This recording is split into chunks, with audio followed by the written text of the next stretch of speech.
Okay, it's time. I call this meeting to order. I'd like to welcome all of you. Thanks for being in attendance. All our board members are present. There are a few addenda items, a supplemental levy fact sheet, legislative update from Capital Notes, SIF statement, and a written statement. And we'll begin with the superintendent levy update provided by Courtney Fisher.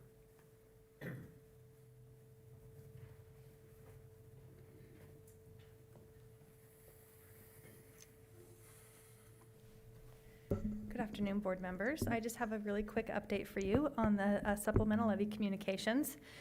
To date, we have delivered 18 presentations, either in person or remotely. Most of them have been in person.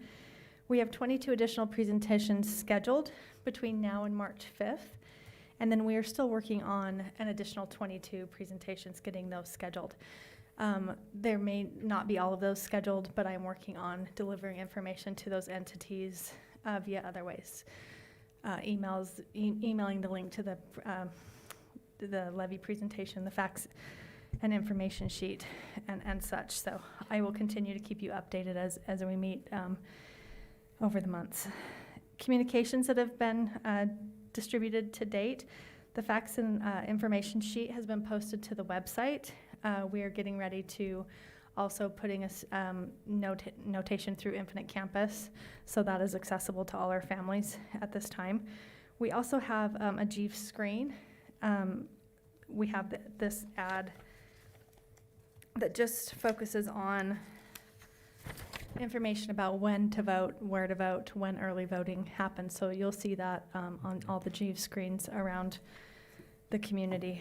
And then the levy video is nearly ready to go. I reviewed the first cut last night. It's close to being finalized, so we will start promoting that. It really is just a walking tour of the facts and information sheet. And yeah, I'm excited to get that out. I'll also share with you at the board meeting next week the communications calendar, all the activities that we will be doing to get this information out to the public so that they are fully informed by the time they go to vote, whether they go early voting starts on February 22nd, and or whether they vote in person on March 9th. So that's my report. Do you have any questions? I just have a comment. Okay. At Judge Murray's meeting this morning, he asked that it be distributed to all the people who are part of his meeting. So Okay. the community meeting will get that. Wonderful. So would you like me to email that to Judge Murray? I think. Tanya did? Okay. Ms. Wilkes did? Okay. You got a thing. Wonderful. Yeah, if you have anybody that you want us to reach out to, we've had United Way reach out. We're reaching out to large employers to see if they'll share the facts and information sheet. It's really important that we just deliver that information to our community so they are armed with the facts when they go to the polls. Any other questions, comments? Okay, and I'll share a link to the video just as soon as it's polished and ready to go. Thank you. Thank you, Courtney. Well, Superintendent, you're up next, right? Yes, sir. Legislative update. Yeah, thank you, Mr. Chairman. So I'm going to be referencing the Capital Notes handout that you probably received yesterday in your email from Idaho School Boards Association, and then Renee also included it today in your addendum. But you have access to it multiple ways, or you could just get it online, however you choose. But just taking you through a few of the highlights. And again, these, whether it's support or oppose or neutral, the board has not had our local board has not had discussions about that, but I think oftentimes the Idaho School Boards Association aligns pretty well with what we have been thinking, those discussions that may take place at whether it's the typical Day on the Hill conference that the board attends, or the conference itself of the School Boards Association in November. So oftentimes those run together and along the same thinking. And so just share that with you to start. First up is House Bill 89. This actually is a rewrite. There were two other bills containing the same information that this representative has put forward. We've seen this type of legislation before. It is in regard to concealed weapons on school premises. And this representative also includes that it would not be a local board decision. So I think our board is always in favor of those decisions that can be made here locally versus those from state or regional or other agencies. So that one is presently opposed by Idaho school boards. Next up is bond and levy disclosure. This is House Bill 66. And as Mrs. Fisher just presented, there are a number of items that under the current law we are able to share. And so information that relates to the district, if this bill were to go through, it would pretty much not allow us to share anything. Right now, we do not share anything in a promotional way, advocating one way or another. It's all just facts. And so we're able to do that at this point. If we were not able to do that, I don't feel that we would be fully represented in the vote. And so it talks about maybe a lack of transparency for the district to share how we use those funds and so forth. Next up, no bill number yet, but it's to remove the August election date. And the reason for this is coming from county clerks that they would say perhaps that they don't have enough time to run an August school election and then to turn around and run one in November. So we'll be tracking that one as it does pick up a number. It's probably just in a routing slip at this point. Monuments, House Bill 90, formerly House Bill 65. This would, again, in my opinion, take away local control of any school monument, mascot, anything that has to do with historical figures or places or people, and that would go to the legislature for their decision.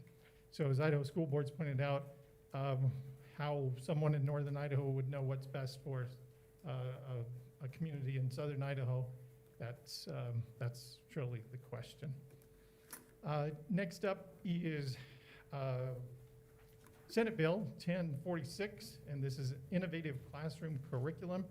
The Idaho School Board Association opposes this bill. As you have had a chance to probably look at this one a little bit, it's very interesting in that if a parent group decided they wanted a particular curriculum or a teacher, then all of that would fall under the district responsibility, but without the district or the board's supervision or direction. So we'll continue to watch this one. I believe that's Senator Thane from Idaho Falls area that is putting this one No, forward. Emmett. Oh, it was Emmett? Emmett. Okay, so Senator Thane, I think, is Senate Bill 1052 on flexible schedules for elementary students. And Idaho School Boards is neutral on that. And that one actually came forward last year. I don't think it got any traction, but back again this year. And House Bill 73, local government uniform reporting. This just creates a repository on the state controller's website that we would have to reference or link out of the district website. So don't see a problem with that. We could support that. Infectious disease, House Bill 67. This would enable, entities that will be able to close schools are the governor and the State Board of Education. And so, let me see. The only entities that will be able to close schools are the governor and State Board of Education for any type of infectious disease or emergency, such as a pandemic. So there are, my understanding is about 13 bills that are within the government and choosing or determining what authority lies where. There's another bill, Senate Bill 1054, which is in regard to extreme powers, governor's order. And this is a bill put forward, again, by the Senate that would limit the power of the governor during episodes of extreme emergency. So again, those seem to be what has occupied the legislature a great deal this first few weeks of the session. So we'll be watching, again, all of these as we move forward. Continuous Improvement Council, that would just be a council that takes a look at and not has any oversight on continuous improvement plans, but perhaps making suggestions and ways to improve the process. And that is supported by Idaho school boards. And perhaps that council could help districts have a better way to make that process more efficient, is my thinking. And rather than perhaps reporting so many times a year with so much information, as the board knows, when we submit a report, oftentimes there are multiple errors. It could be just in an address or a phone number and that doesn't align with a record that perhaps was transferred into the district. So anything that we can do to help make that process more productive and efficient, if there's a committee that would talk about it from time to time, I think that would be helpful for all parties. House Bill 72 on the lottery, supportive here. Essentially, there's a consortium of different groups in this lottery association.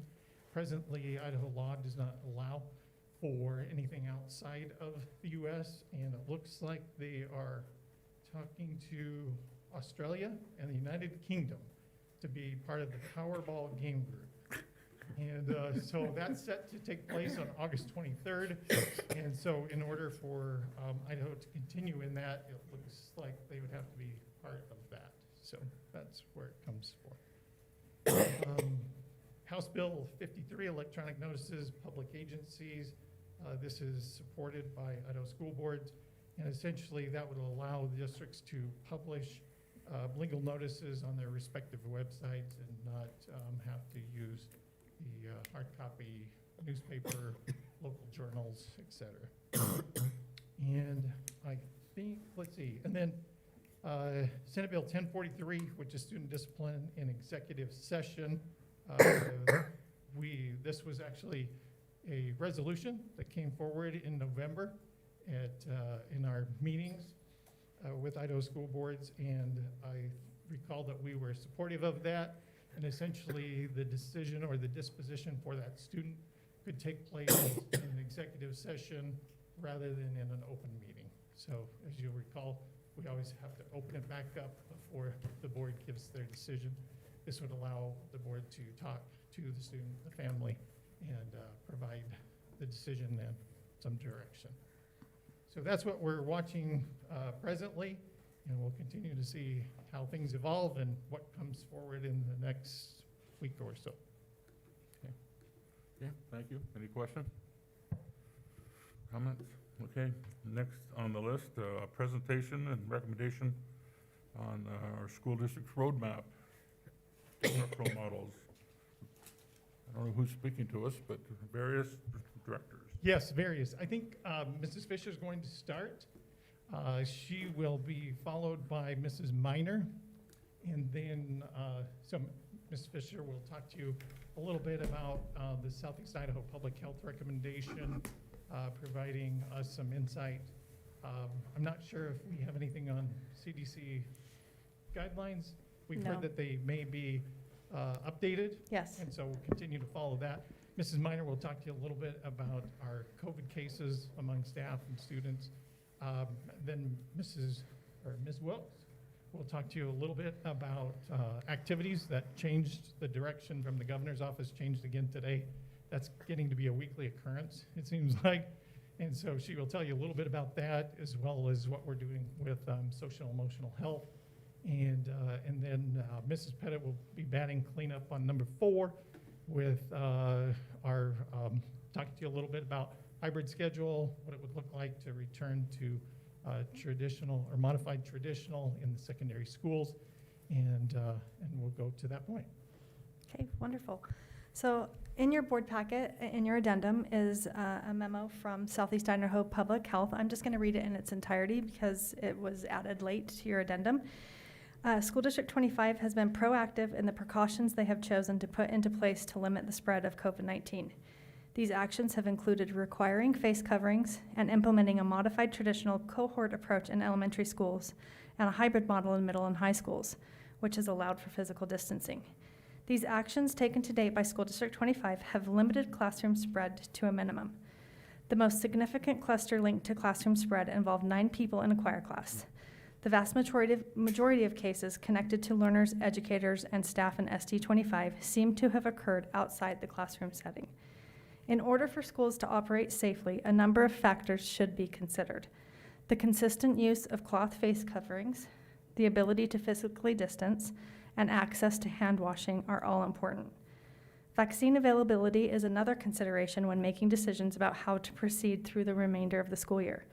Most District 25 educators who want to be vaccinated are currently in the process, with at least 1 dose administered already or scheduled within the next 2 weeks.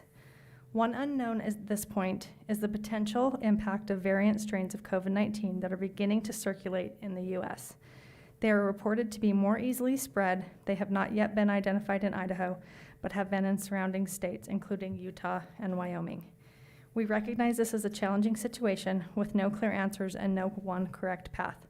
Southeast Idaho Public Health staff are supportive of each of the options ST25 is considering for moving forward.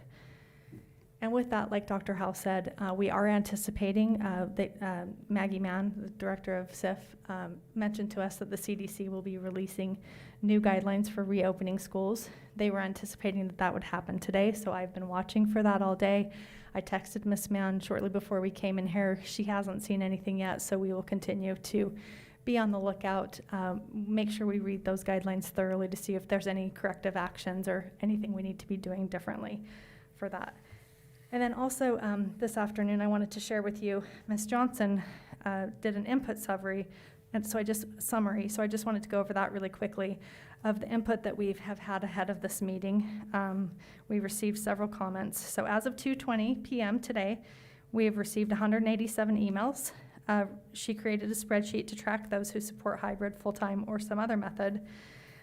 So just as a quick summary, of the 173, because there were some that were eliminated for various reasons, 97 are in favor of returning to full-time face-to-face instruction. Of those, 47 students, 12 parents, and 2 teachers preferred 5 days a week. 22 students, 2 parents, and 5 teachers preferred 4 days in person with 1 remote day. 3 students prefer a 4-day week. 2 students were okay with a 4-day or 5-day week. 1 student preferred either a 4-day week or fully online, and 1 student preferred 5 days a week with no masks. 73 were in favor of maintaining the current instructional model. Of those, 57 students, 8 parents, and 3 teachers preferred no change. 2 students preferred changing the hybrid schedule to 3 days in person and 2 days remote. 2 students supported maintaining the current model or moving to fully online, and 1 student supported maintaining the current model, but understood some students might need to return full-time. 3 responses were undecided. Their comments included, our choices are either to maintain our health or improve grades. We can't do both. Hybrid works for health, but grades suffer. Do what you think is best. And good with staying in hybrid or coming back 4 days a week. And that's all I have for you, unless you have any questions for me. Any? No? Okay, Thank thank you. you.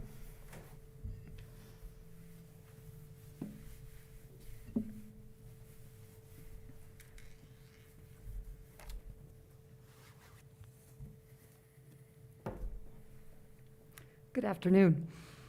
I just wanted to update you on our current COVID numbers and where we stand for staff and students. So as of noon today, we currently have 9 staff members who we have documentation for, and we have 1 elementary and 6 secondary learners in our numbers as of today. I am happy to report, this is the best news I can give you. We have already had 820 people who have had the first vaccination. So that is exciting. We've put on 4 clinics, and in those 4 clinics, I'd like to give a shout out to Shaver Pharmacy and Mog Pharmacy for making sure that School District 25 was a priority. And we were able to accommodate anyone who was interested in having the shot through the school district. I do know that there are quite a few people who went to the public health as well and had their shot. So this Friday is a really big day. We have 3 of the 4 shot clinics that will be happening this Friday for the second dose. So we will plan on about 620 people going through our 3 shot clinics. We have 2 of them that will be put on by Shaver and 1 of them by Mog. The reason for the overlap is the first shot clinic that we gave was a Moderna, which is a 4-week in between, and then the next one was Pfizer, which is a 3-week. So they ended up on the same day.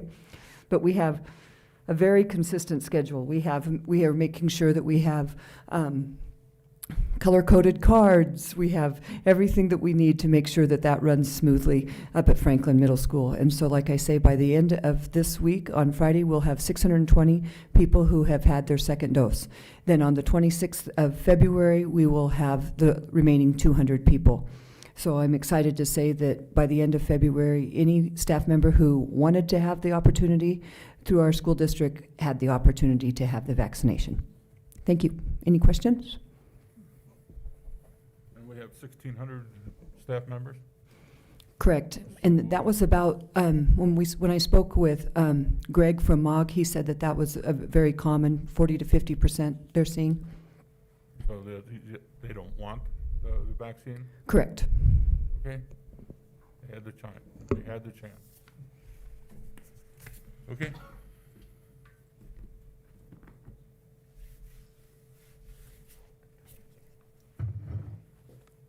I do want to state that we had some staff members get it outside of our Mhm. clinics as well, quite a few of them actually, so we don't know those numbers. I just wanted to give you an update. I just wanted to give you an update on our athletic guidelines that it seems like it's weekly now. And I appreciate that we are trying to be flexible and doing the best that we can. A couple weeks ago, we went to 40% in our athletic arena, and then today they added activities to that. So it specifically talks about band and choir being at 40% capacity of the facility and making sure that those facilities are looked at and talked about and who counts against and who counts for that 40%. So that activities plan for governor's guidelines is updated on our website. So the big change is just the name and adding those activities, which is really good. The other thing I wanted to touch in on is I was able to attend a middle school counselors meeting last Friday and kind of check in with them. The silver lining that they've really come out of all of this is the Google Classroom. They pretty much have all of the kids in all the middle schools part of the counseling Google Classroom, so they're able to connect, sometimes talk daily, weekly with these students, most of the time when they're in hybrid, so when they're in the online portion, connect with them and give them guidelines on sticking to a schedule and being very active outside of when they're on the online programs. They're starting at the high school and so forth and implemented already the accountability groups, the health stress relief activities, school attendance on non-person days, really utilizing those. I know you guys are very aware that I have a couple counselors from Health West housed in a couple schools. They're at full capacity right now with the students that are utilizing that, and they typically come on their online days, so they're not missing any face-to-face. Also, our staff participated in a 21 and 21 days, which was highly successful. Hopefully I'll be getting a card for that one too, and quite fun actually to be a part of. All of our counselors talked quite a bit about it is very eye-opening how technology has connected them to so many students by email, Google Classroom, Google Meets, and so forth. So even though they haven't had the opportunity face-to-face as much, they've really connected to a vast majority of students through this technology. So they've really enjoyed and got really reached out to many more students than they normally have. Do you have any questions? I know that we've talked a lot about some of the things that we've already had in place. I don't know if 2 years ago you heard about Keith Orchard and the trauma-informed classroom, and we're utilizing those things. That same year, we had a goal on relationship building. All those things are great foundation for what we're facing today. And looking towards the future, I've talked to Keith Orchard again about coming back and talking about what our students have gone through in the last year and how we can support them right off of what we've learned in the past with trauma-informed classrooms. So, and doing a lot of prevention, suicide prevention, professional development, and things like that already lined up so that we're ready to go. Yeah. Any questions? And I know, Ms. Gebhardt, you were part of the meeting today. I just wanted to let you guys know that we are working with Children's Mental Health really well as well. That Behavior Health Center in Idaho Falls is a facility that if we do have a student in a stress mode, anxiety mode that needs that extra support overnight, that Children's Mental Health is an avenue that we can use rather than sending them to the emergency room, which has been hugely beneficial because the emergency room can be kind of a trauma in itself going up there and so forth. So if we call behavior or Children's Mental Health, they can come and be a part of that admittance to BHC. So that's been really good as well. Children's Mental Health has worked with us in the last few months often in doing wraparound programs for the whole family and helping us with assessments right away. So it's been really a good thing. Any questions? Okay. Thank you.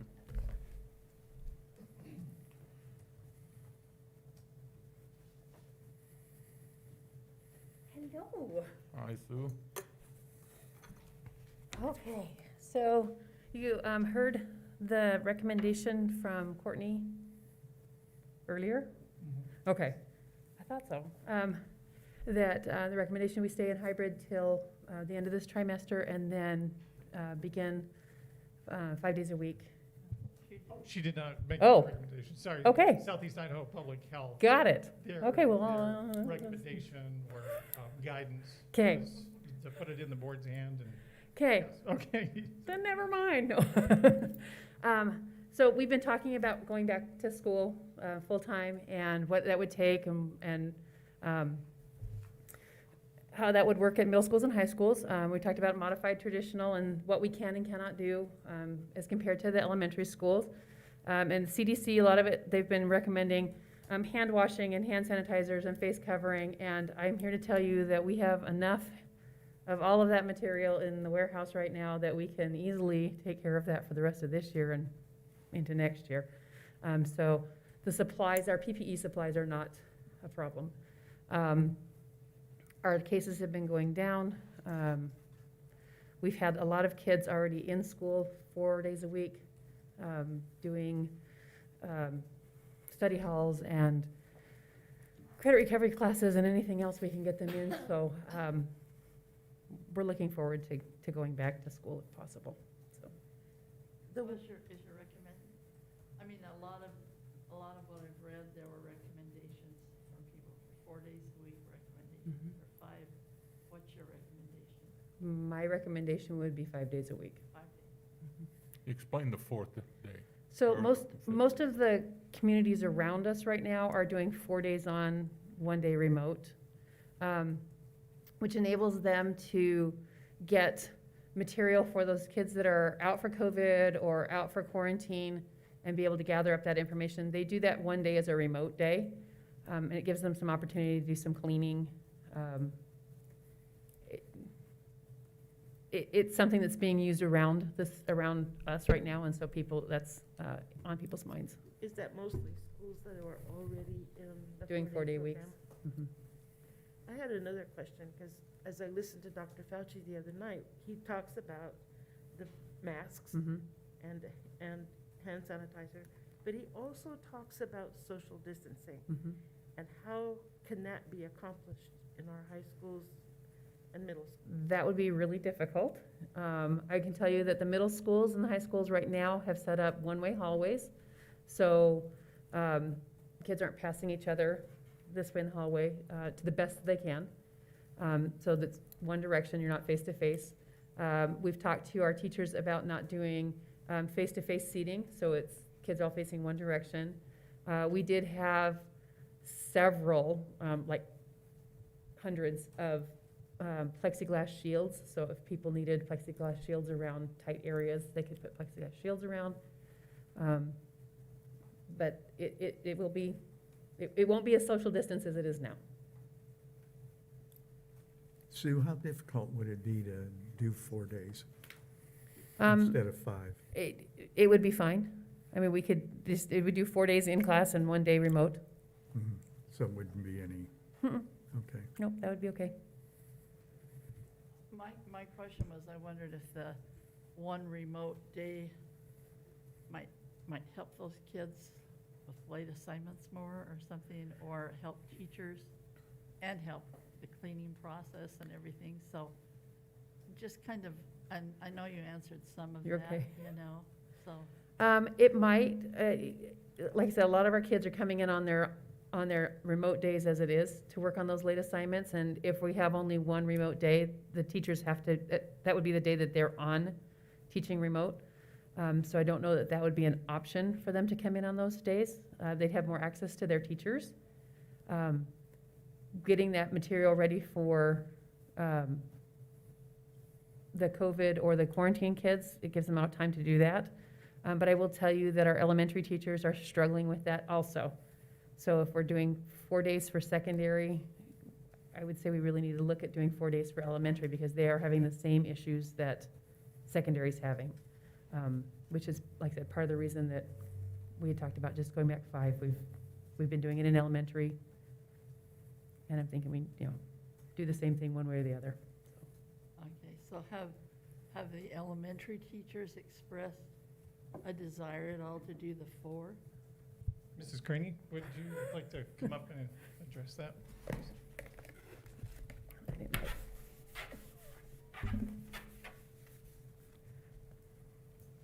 Sorry, I didn't get wiped down early. That's okay.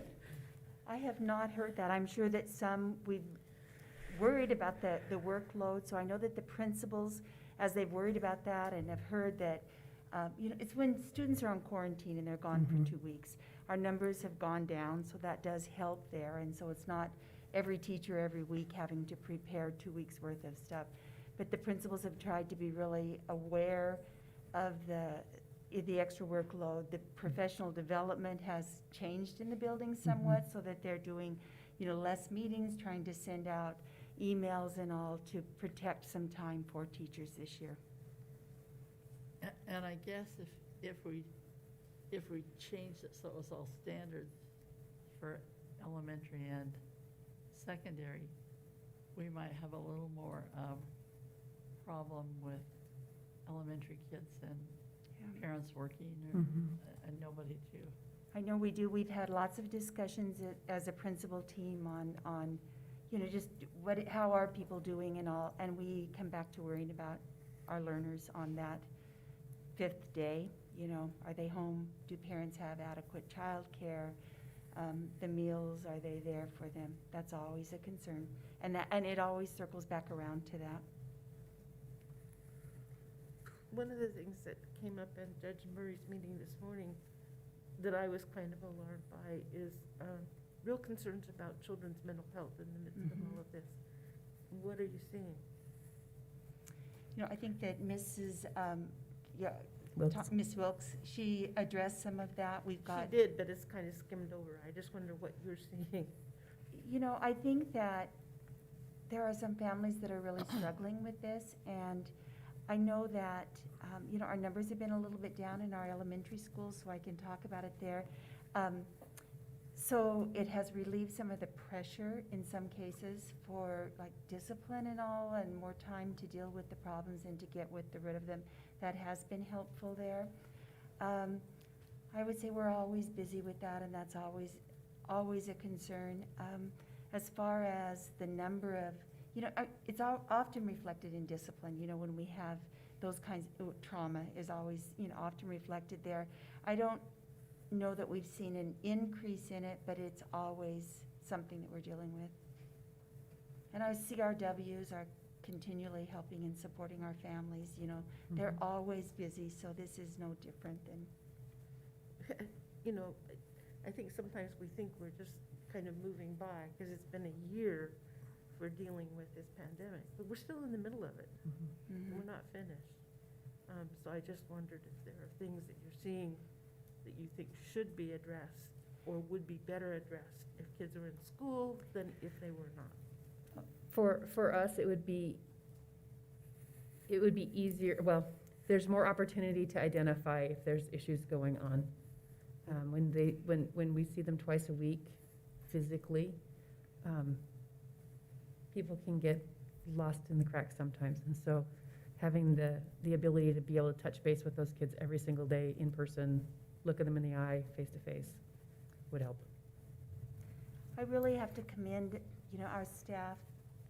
I just think this is really, these have been challenging times, and I really think the awareness that we have on, when we look at a student and we look at what's going on, we don't immediately say, you shouldn't be doing that, and look at the behavior, just, you look at the behavior and then you say, I wonder what's causing that. And I think, we have done a lot of training on that, but we have staff that really,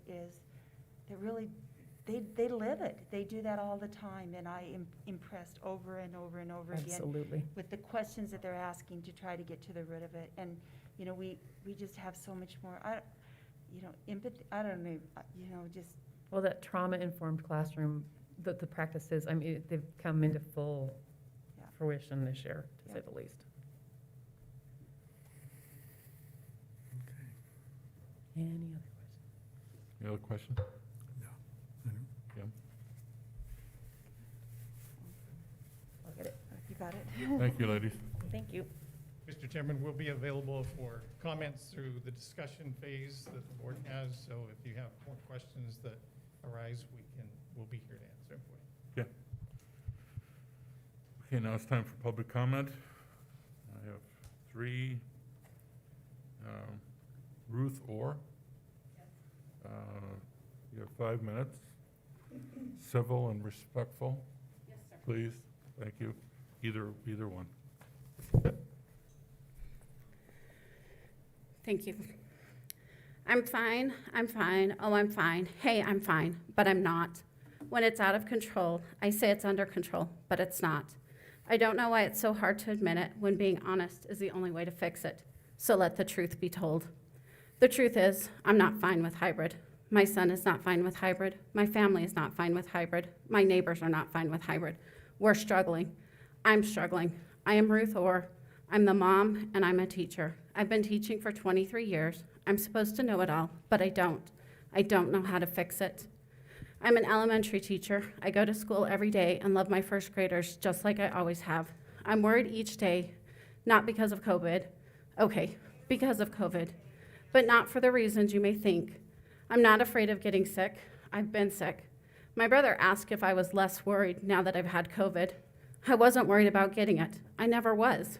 I work in a petri dish. Getting sick is par for the course. I'll be honest, it was worse than I thought it would be. But what really worries me is everything that is happening because of COVID. As a district employee, I supported the district's decision for soft open for secondary to start hybrid.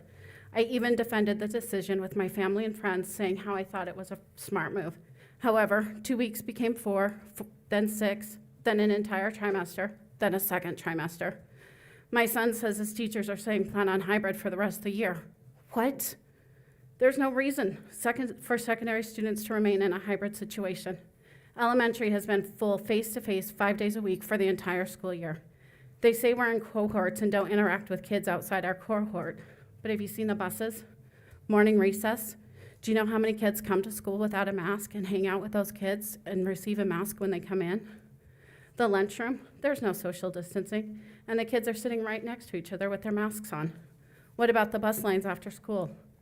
We call ourselves a trauma-informed district. We've been to the training, yet I fear for the trauma we're inducing on our secondary learners. We're isolating them. My son is home alone 3 days a week. There's a lot of other kids in the same situation. Sure, he's old enough to be left home alone, but the extended periods of no supervision is the perfect storm waiting for something to happen. We used to have his phone locked down and only certain apps available. Unfortunately, due to hybrid, we've had to give him more freedom with his phone in order to upload his assignments to Google Classroom. We monitor his online usage, but how many parents don't? How many students have discovered pornography? How many students are actively watching it? I fear for the learners who have little or no support at home. I come home from work and spend time with my son, going over his work, helping him with what I can help him with, monitor to make sure he's current on all of his assignments, questioning him when he when I find out there's a missing assignment. I remind him regularly to keep up on his double entry journal. I force him to finish his schoolwork before he goes to bed. My son's grades have dropped due to COVID or due to hybrid learning. I know lots of learners whose grades have dropped significantly, but they don't have the support at home or the parents don't have the knowledge to help them. I know high schoolers who have had to drop out of honors classes because their parents have no idea how to help them, and they weren't at school to get the support they needed from their teachers. We're failing our learners. We're asking them to do it on their own. We're asking them to teach themselves honors math and honors chemistry. No wonder their grades are falling. I fear for our learners' mental health. We're isolating them at home 3 days a week. Their grades are failing. They lack the socialization from not being with their friends. They're not seeing our faces, our smiles, or our looks of encouragement. They're beginning to feel hopeless, lost, and discouraged. My friend has placed both of her high school children on antidepressants. Our kids are not handling the situation well. My son confessed to me last night how hopeless and overwhelmed he feels. He's struggling to do it on his own. We discussed ways to better manage his time. We made plans to get together with his friends this weekend. How many kids don't have the support at home to help them figure things out? I've always said that loneliness is the biggest problem in the world, and we're exponentially adding to this problem by continuing to keep our kids out of school. I fear there will be more suicide attempts than successes, if you call it successes, maybe completion. I fear for our school district levy. I know how important it is to keep our school district going. I fear parents will show up to vote in a negative way. Why support a school district that's not educating their children? So many parents are frustrated. I know, I've talked to them. I am one of them. At the last board meeting, the biggest hang-up in getting secondary students back in the classroom full-time was the teachers needed to get vaccines so they'd feel safe. The district facilitated vaccines for the teachers who wanted one. Those teachers will receive their second vaccine before the start of the third trimester. There's no reason to keep our kids at home. They need to return back to school 5 days a week, face-to-face, for their education, mental health, and their well-being. Please send our kids back to school 5 days a week. Thank you. Thank you, Ruth.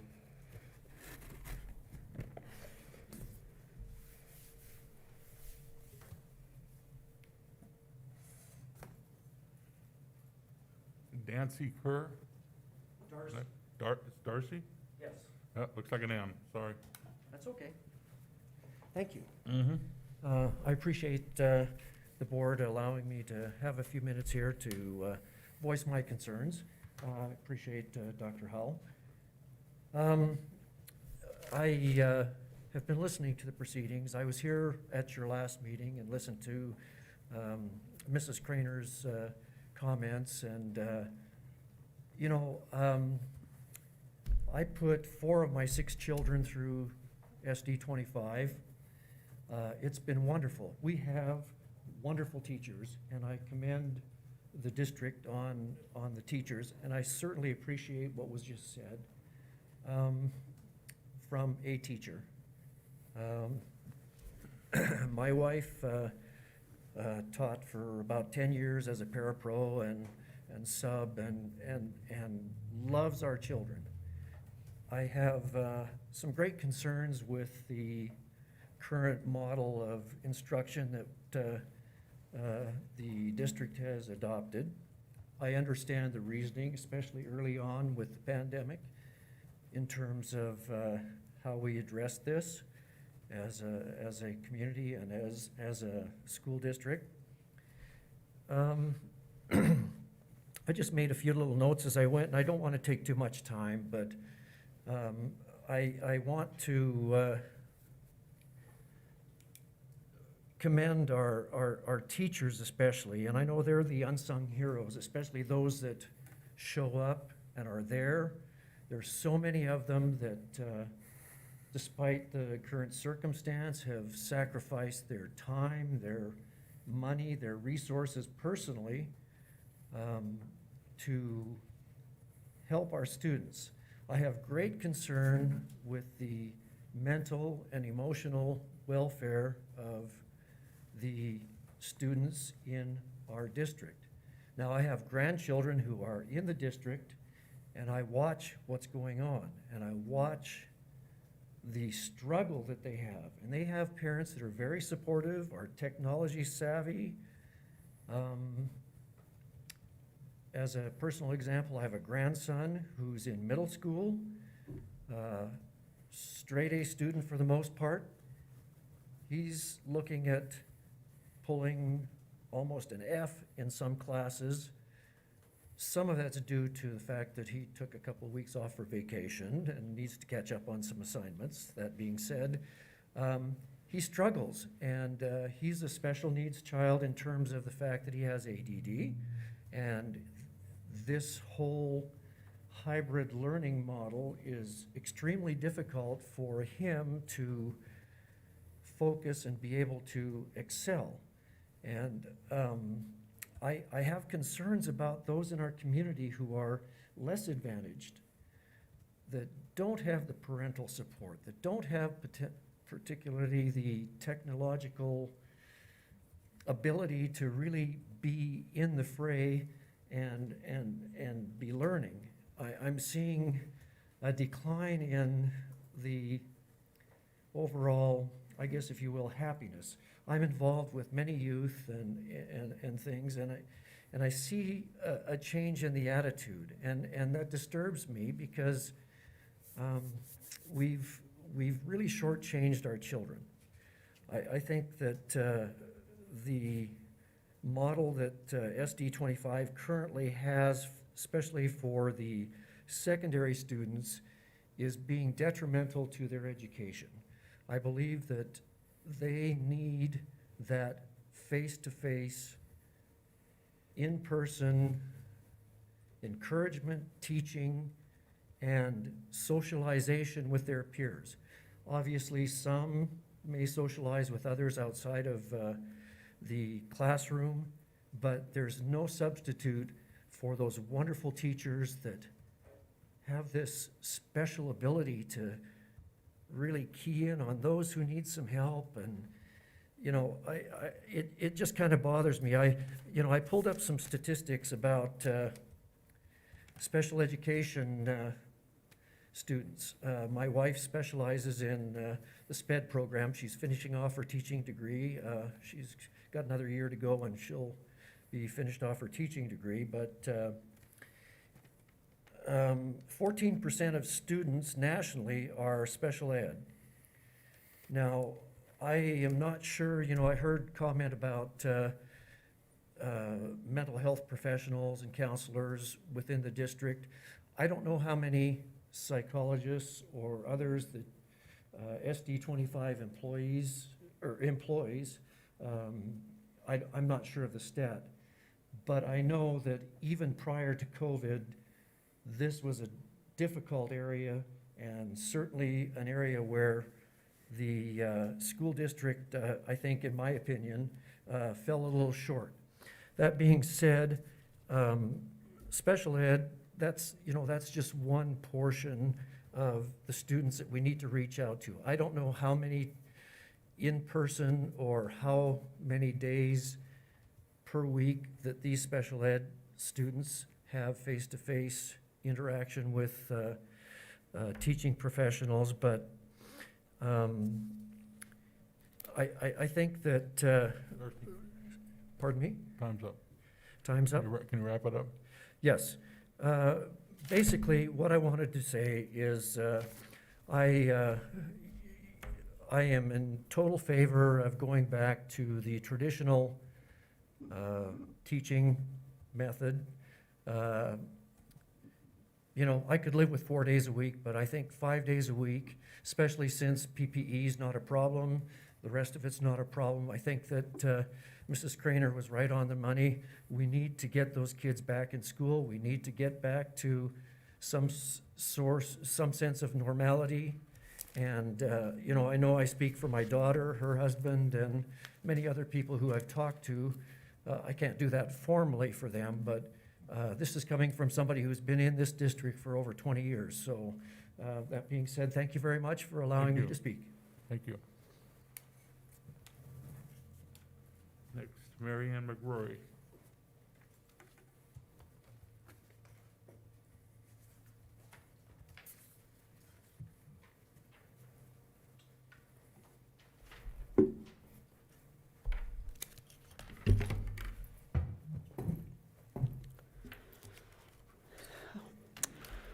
Chairman Mattson, school board members, district staff, visitors, and viewers, thank you for the job that you have all willingly undertaken and continue to do so well. As we are here today to decide the schedule for third trimester, it must be acknowledged that there is a wide range of opinions. Underlying these opinions is the constant desire to be there for our students while maintaining health and safety. As the president of the PEA, a teacher, a mother, and someone who has firsthand familial experience with mental health and suicide, I do not take speaking before you on this occasion or the recommendations I will take lightly. In fact, the decision on what to recommend today has been the hardest to reach in almost a year. While it seems our numbers are decreasing, experts are warning that easing restrictions, and I have 2 articles, easing restrictions would be incredibly risky, and despite dip in COVID cases, experts say US is in the eye of the hurricane as variants spread. Last week, I sent yet another survey to all staff members in every school. 714 responded. 276 were elementary, 185 were middle school, and 251 were high school. Including all votes, the tally looked like this. I'll go slowly if you want to write them down, because I'm a person who has to write numbers down. 25.6% said they wanted traditional. 36.56% wanted modified traditional. 36.27% voted for hybrid. That was only a 2-vote difference. And 1.56% voted for remote. However, if we count only the votes of the secondary staff, and these are classified, administration, and certified, had the opportunity, the numbers change. 18.35% vote for traditional, 31.88% modified traditional, 47.94% hybrid, and 1.83% remote. I also wanted to see what the messages to the school board consisted of. So I created a visual representation.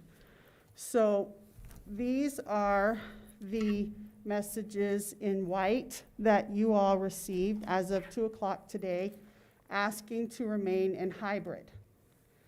The blue are emails I received since last week, or since our last meeting, asking from staff, asking that we stay in hybrid. And the yellow are emails I received today from PEA members asking that we stay in hybrid. This is the, these are the emails that you received asking to stay, or to go to full traditional or modified traditional. And these are the ones I received today asking for modified traditional. These are the emails that you guys received in white, asking for the 4-day-a-week, 1-day virtual. And some of the students had some great reasoning about what day it should be, but I just said 4 days, 1-day virtual. The blue is the same for the staff from last week or since our last meeting, and the yellow is what I received today. So I just want you to kind of see that. The emails, oh, I already said that. Additionally, like many teachers, I discussed with my students what they wanted.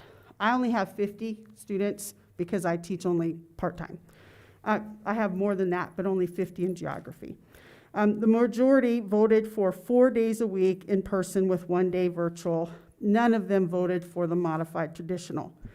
The students as well as staff are concerned about the numbers of students that will be in classes and in the building.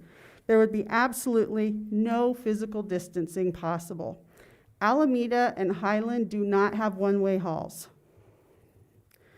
Additionally, there has been no additional deep cleaning or sanitizing of classrooms except for that done by teachers and their aides or parapros if they have them. With only 4 minutes between classes, there is no time for me to spray the sanitizer and for it to dry. And I do not have enough Clorox wipes for each student to wipe their table and chair down. However, if what Ms. Pettit says we have those, then we'll be sending for more of those as well.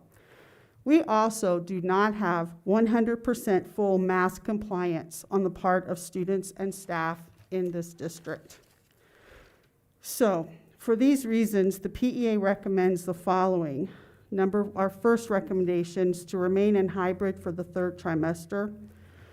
If not that, then to go 4 days a week with 1 day virtual as a transition away from hybrid.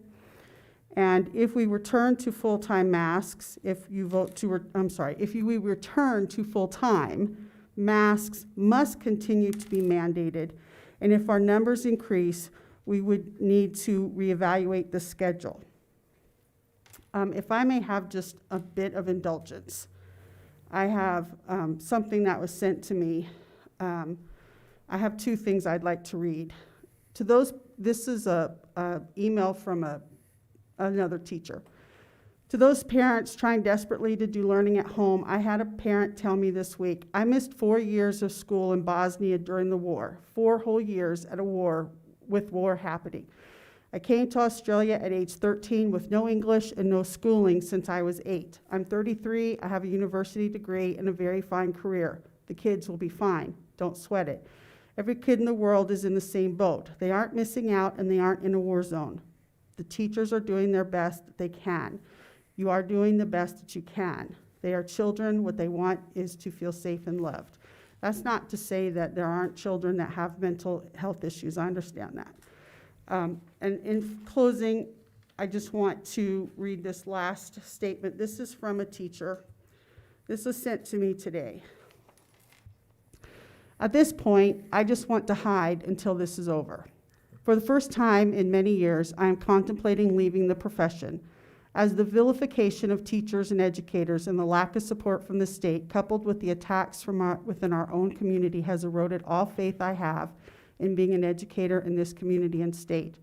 I am drained and exhausted, like many of us, but I keep working for my students.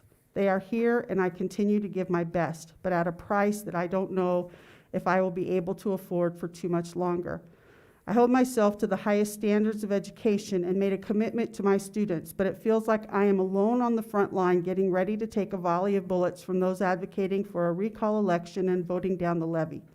We are already at the bottom. What is left to cut? Sorry for the brutal honesty. I feel like my bucket doesn't hold anything anymore. It's hard because I love my job and program, but I have lost all faith in our community. I appreciate the attempts of the board to keep us safe. Thank you. Thank you, Mary Ann.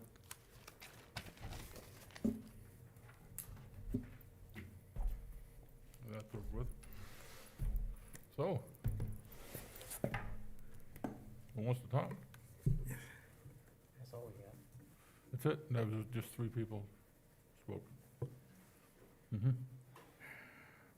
Now it's our turn. I didn't understand I what said that now it's our turn.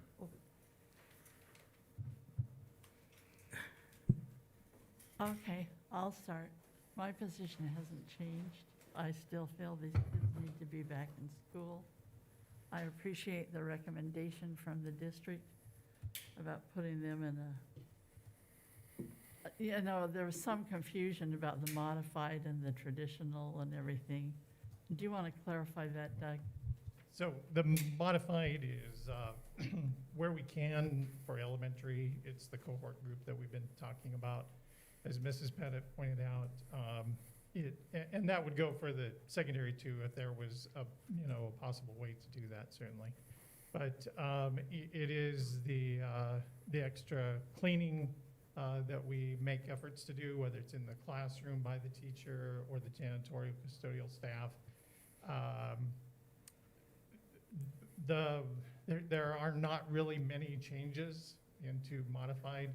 I mean, it is, again, just mostly elementary where we're able to cohort the learners and into the lunchroom. We make efforts at recess in multiple schools before the bell, lining them up and zones for play areas and so forth. And so for modified for secondary, it would be to try and secure halls going one way, right? making. Yes, calls. and social distancing or Social physical distancing. distancing where we can. You know, As where we Mrs. can, Pettit yeah. mentioned, having students all face the same way, if we don't have them clustered at tables, because truly, that is the direction that we were always headed, is that Right. we work better cooperatively, collaboratively, and so that's just a model that our teachers find most helpful, and really what the research says. So we would be going away from that slightly to try to distance and then not work in groups quite as much. And then I like the idea you mentioned about the clear screens in spaces that were really small, you know, about providing some of the clear screens. And you know, I really feel like we've done everything we can for safety, to try and keep teachers safe and kids safe. And all of our teachers that wanted to, should be able to have their second dose before this starts. It starts March 1st. And that is our job, is to educate children. And I believe that's what we should do. And I am totally for going back. I would have been fined 4 days, 5 days, either way, but I think that we can't, I think whatever we do, they both, elementary and secondary, need to be on the same page here. And so for that reason, I would be in favor probably of the 5-day, you know, going back to the 5-day modified traditional, however you want to say it. But I just think, and that, you know, that as a teacher, if I had the shots, I would feel somewhat comfortable. And they're seeing these kids anyway, just not in as big a groups.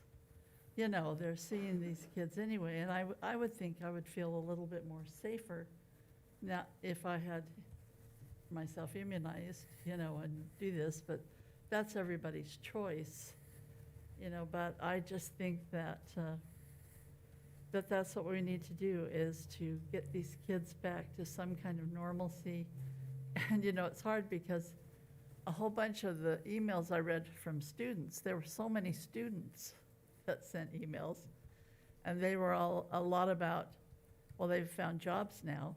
You know, they're out working in jobs. Yeah, I saw that. And doing this, and they've learned how to kind of, it kind of sounded like grow up, like get ready for college and, you know, prepare myself for college, working and studying everything. But I think, you know, still our job is to educate them. And I think that's what we should be doing. And It's time. and there's way too many that, as this one teacher talked about her son and her neighbor's kids and things, and the hybrid hasn't been working, and I know that's true with a lot of them. I've seen numbers from some of our middle schools, and their grades are lower, you know, than last year, you know, same time, say, because they're just having a harder time with getting assignments in, with all of that, with through no fault of their own, but parents who can't be there supervising all day, and helping them get the work done. And I have to say how proud I have been of our teachers, especially our secondary teachers, because I know those who have been staying above and beyond and having kids coming in and helping them get all those assignments turned in and working so hard. But I just think it's time to put them back in school. We've done everything we can, and I think our numbers are down. We've just done everything possible we can do, and now we need to put them back in class for the last trimester. That's my feeling. You know, if we go back, how can we enforce mask Masking. wear? Yes, That's mean, 'cause concerning. It sounds like that's an issue that that we need to deal with and enforce in some positive way. Would you mind coming up and just sharing any thoughts, concerns, methods from the administration as to how they've approached this? I know early on that, and truly this, all the PPE falls under the modified traditional because we would not be wearing these masks Yeah. Right. in a traditional. Right. And, So you know, we everything's do on. think that's important to maintain. We appreciate the board taking a very strong position on that, in that regard, right from the get-go.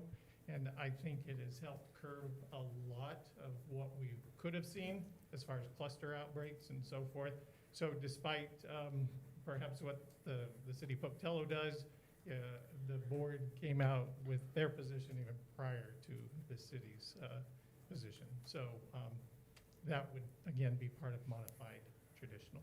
So with that, I know that early on, we talked about the alternative for those who chose not to wear a mask would be Apex Learning, but if we were to go back, We can still do Apex Learning. okay, So the students that choose not to wear a mask can go on to online learning. We'll have that for a third try. That means they're not in the classroom. They're going to be having they won't be in the classroom with the rest of their cohort. No, they will be on online learning. If they don't want to follow If- the recommendations of masking and, Correct. you know, and that's been a concern too, to me, because I've heard from a lot of people, or students and things that say, well, some of the teachers don't wear their masks and some of the kids in class don't wear their masks, you know, and, you know, we don't have a police force, you know, Yeah. nor would we want to, you know, do that, but I think it's really imperative Yeah, I think if we go back, that they That's- have to yeah, follow that's got to be the that mandate, model. period. Where, yeah, Especially with the variants. And if you're not, Yeah. if you're not That's what it- masks, then you then can't be there. you go home or whatever, or I don't know how you want to do that, but that really truly needs to be implemented strongly. Okay. And the longer we've been in this, I think the easier it is to become more lackadaisical with it a little bit, you know. But we are still in the Yes, but- pandemic. Mm-hmm. It And- is a- We and do so- have a few students that have medical conditions that they cannot wear masks. So they are actually 6 feet away from everybody else. Okay, So in a full classroom, that's a little harder, but we Right. we can work on that. And what happens if there's an outbreak? Same thing happens now. We have to do contact tracing, and they're quarantined if they're not wearing I mean, we have a sports team right now that's on quarantine for 2 weeks because they have an athlete that was, has COVID, and so now they're quarantined for 2 weeks.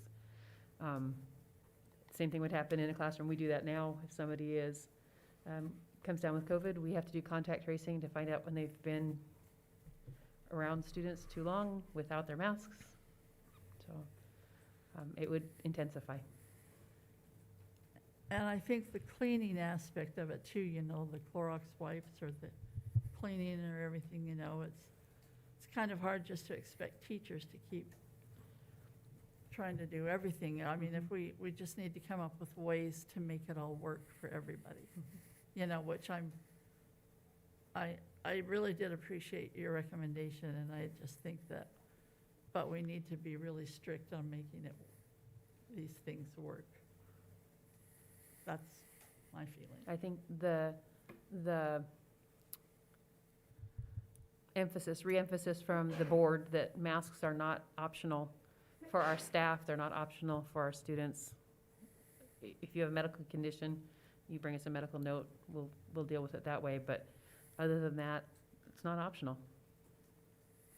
You know, I mean, you go into a doctor's office and this happened this week, you know, and a patient came in without their mask and they said, do you have a mask?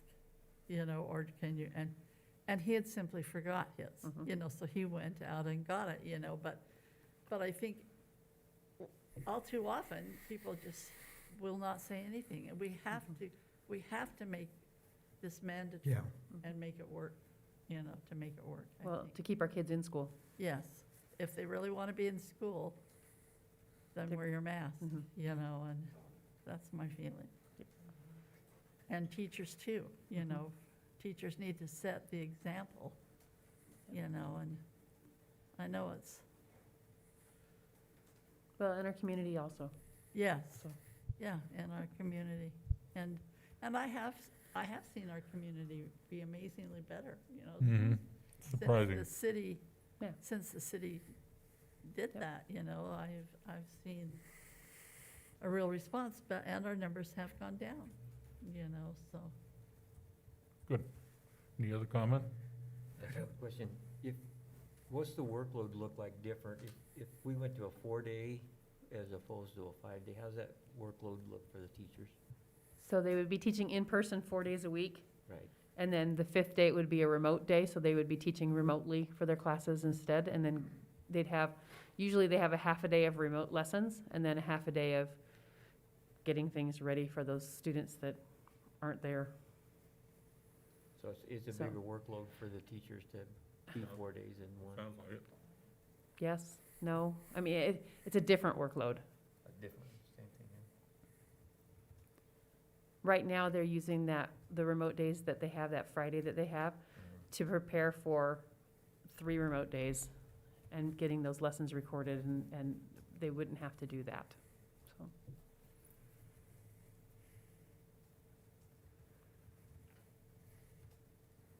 Anything else? Any other comment? I'm still torn, because I think that it's not only the kids and the teachers, but what they go home to.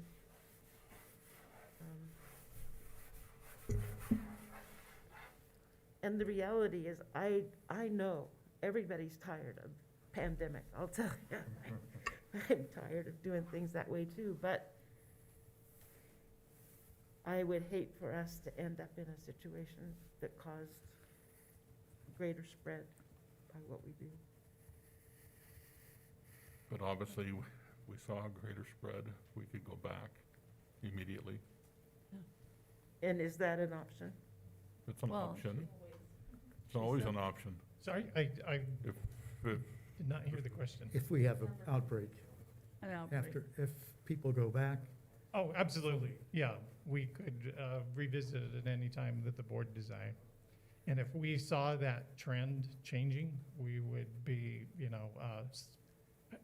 significantly, substantially, something that causes us some awareness to that, then I would say, yes, we would bring it back to the board. Like I said, we know where our trends were, and we've tracked that since really about October. And so we know where those numbers could be, we know where it gets a little high, we know where it's approaching that, the highest point, so we can watch that. And where you've had tracking, you've had quarantines, those groups quarantine and different things, right?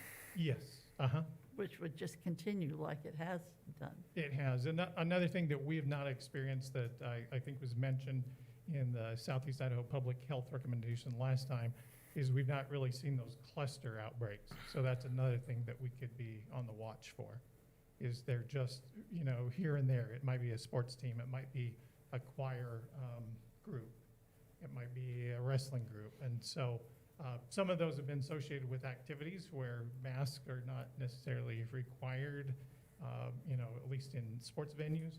And so, or it's a little more, or it's less restrictive.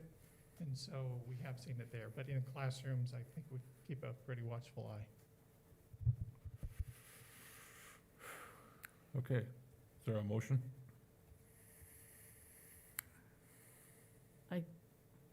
I guess, I'm not quite sure how to word it. I would recommend that this board accept the proposal given to beginning the 1st of March, send kids back to, Do you want to read that?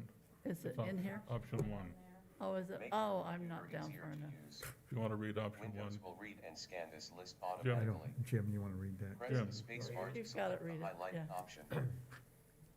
Okay. Narrator reads I hereby aloud text move- on the screen. High contrast. Narrator reads aloud text on the Hold on. screen. Wait a second. High Hold contrast. on, we had technical problems.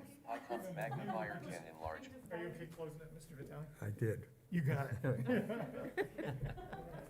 Okay, Jim. Now Okay. your computer talks to you, huh?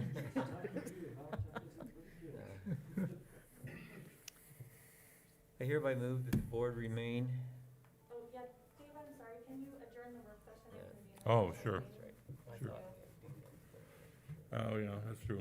I will now recess the work session and convene a special meeting to consider taking action on the PCSD 25 roadmap instructional models. Is there a motion? Mr. Chair, I hereby move that the board, am I reading that right?